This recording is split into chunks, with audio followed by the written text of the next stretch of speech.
ஒருத்தர் என்கிட்ட வந்தார். மன அமைதியாக இருக்கிறதுக்கு, சந்தோஷமாக இருக்கிறதுக்கு ஏதாவது வழி இருக்கா அப்படின்னு கேட்டார். நான் சொன்னேன், கல்யாணத்தை பண்ணிக்கங்க, சந்தோஷமாக இருக்கலான்னு சொன்னேன்.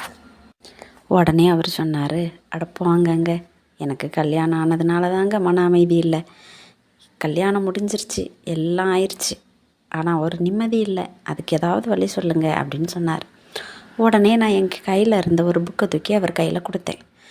அதில் என்ன எழுதியிருந்தேன் அப்படின்னா, திருமணத்திற்கு பிறகும் மன அமைதியாக இருப்பது எப்படி, அதற்கான சில வழிமுறைகள் இந்த புத்தகத்தினுள்ளே கொடுக்கப்பட்டிருக்கிறது அப்படிங்கிறது தான். அவரும் வாங்கி அதை வேக வேகமாக படித்தார். அந்த புக்கில் என்ன எழுதியிருந்து அப்படின்னா, கணவனும் மனைவியும் சேர்ந்து ஒரே நேரத்தில் கோவப்பட்டு ஒரே நேரத்தில் சண்டை போடாதீங்க. ஒருத்தர் கோவமாக இருக்கும்போது ஒருத்தர் அமைதியாக போங்க,